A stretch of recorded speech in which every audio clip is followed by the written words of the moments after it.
And welcome back. Let's get on to what we're talking about today. Let's carry on with our recap of last week's games.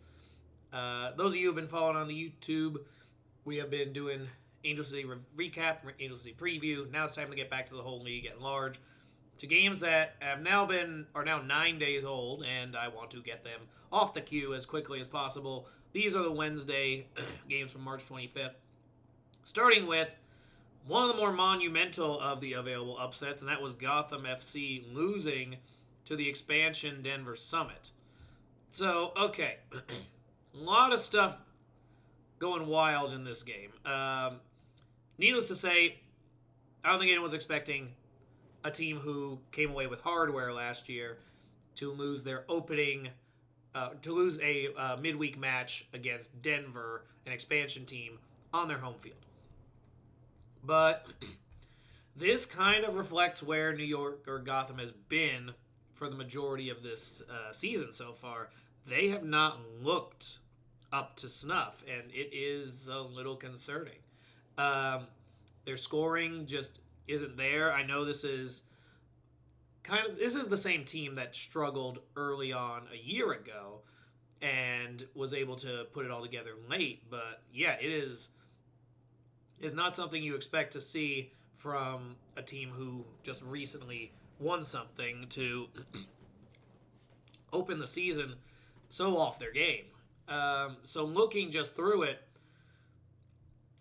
once again, Denver still trying to get themselves sorted. They ended up with a yellow card early on with Natasha Flint, and then there's still a lot of back and forth going.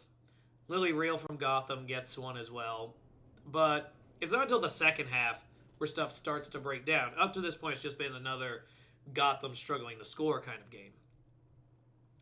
But sure enough, 58 minutes here, Melissa Kosler coming away with a goal for Denver, and now Gotham is on the defensive. And this continues later on as they try to start getting more aggressive. They force Megan Reed into committing a hard foul, which gives her a yellow card as well for Denver. But, again, the team who takes advantage eventually ends up being Natasha Flint from Denver, picking up a second goal, an insurance goal, and now the separation has become too much. Gotham gets a late yellow card during injury time from Jalen Howell. And, yeah, that pretty much covers what ended up happening there to him. This game was pretty well balanced, almost 50-50 split. Gotham with slightly more possession time, as to be expected when you're trailing. Shots on goal. The on-target shots was Denver's favor 5-4, but overall shots were in New York's favor. It was a fairly balanced game, and it's not what you would have expected from a team like Gotham, who should be putting teams away at home in these early goings. But it seems like every team in the league is making it a personal point to beat this team in their opportunity to play them. And so it has been challenging for Gotham FC to make any real moves. We're looking now, Denver and Gotham are in identical spots on the table here with 4 points each. And yeah, this should come across as concerning if you are a Gotham fan, that maybe you're going to struggle to keep your top 8 position rather than move up like I had been firmly expecting. And going on to that second game, I would argue same is going to be the case for Washington, who I figured would have gotten Utah in this one, but instead allow a late goal and end up having to drop points yet again. 3 matches into this, or rather on their third match here, you look at a team that was coming away with only their second point here. So let's dissect this a bit. They do get a goal early. Rebecca Bernal, 18th minute, quick goal for Washington Spirit. But there's never a point where they get the separation. And so there's a lot of attempts there. Utah Royals take a yellow card in the 21st minute. And Trinity Rodman's getting a lot of opportunities at free kicks and to move inward. But nothing really nothing really materializes in the first half. They're still clinging to the lead, but you're still in that nervous position where this could go wrong if you get lax. You want that extra goal. And sure enough, the longer the game went, it did backfire on them. 84th minute of the game, you get Mina Tanaka from the Utah Royals coming away with this goal. Game is level, and now you got Washington just desperately trying to get a goal to happen, and it ends up just not coming to fruition. And once again, drop points by Washington in a game I firmly would have expected them to win. This would have been their statement moment, and it just, doesn't occur. In terms of their statistics, I mean, once again, it's a 50-50 game, like, in terms of their actual possession. Literally, it was 50.1 to 49.9.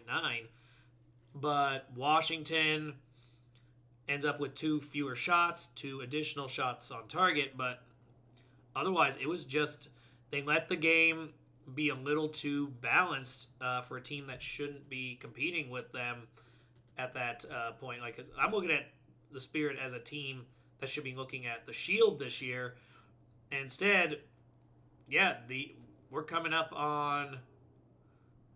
They're coming up in a bad spot here. I am definitely becoming a little concerned for this unit.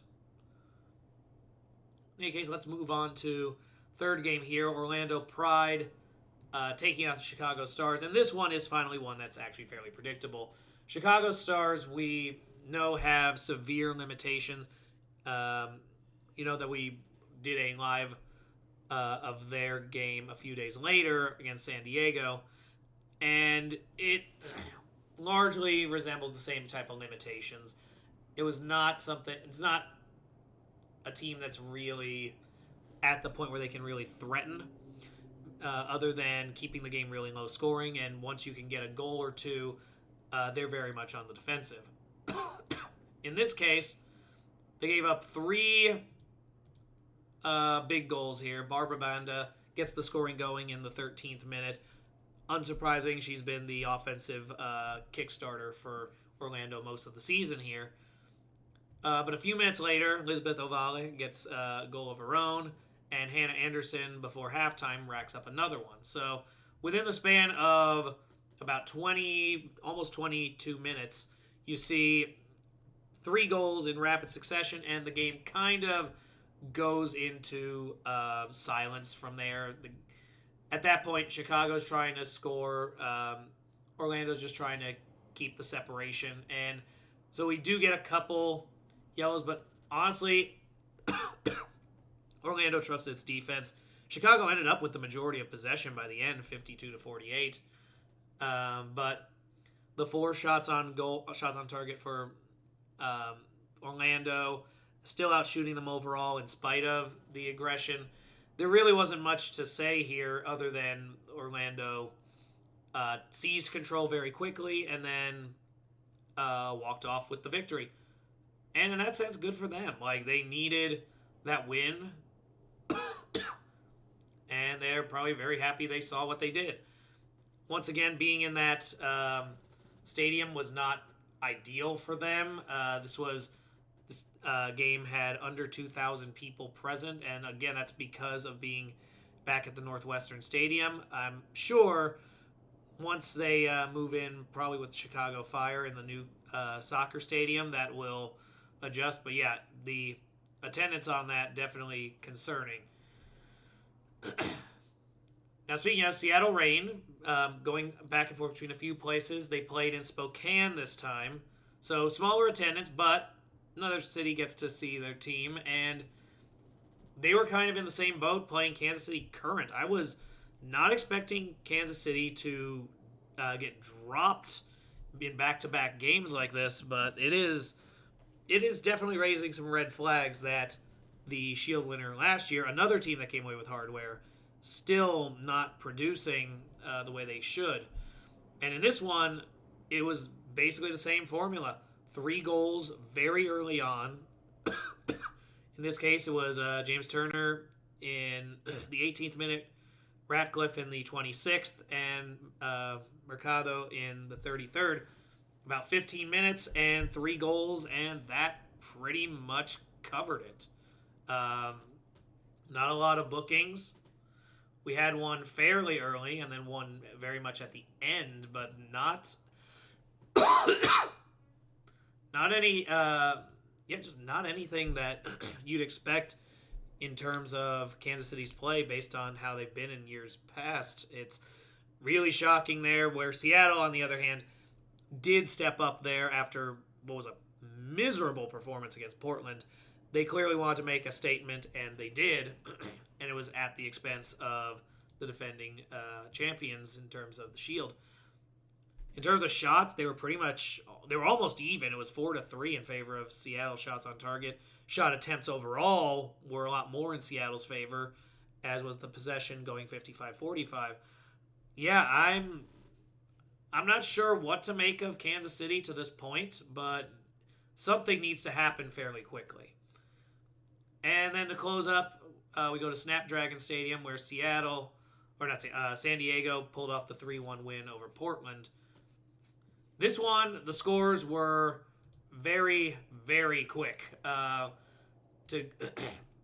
the first goal, Dudinha pulls one out 2 minutes in, with Corley getting the assist there. A couple minutes later, the game is level thanks to Pietro Torden hitting a shot. So we are 10 minutes into the match, not even 10 minutes, and we're staring at a 1-1 match already. And it's an interesting thing to just see them go back and forth there. But yeah, it was it was quickly broken again by Leah Godfrey, who gets a goal in the 27th. And the game just kind of hangs in the balance for a while. Not a lot going on other than Pearl Maroney taking a yellow card just after halftime.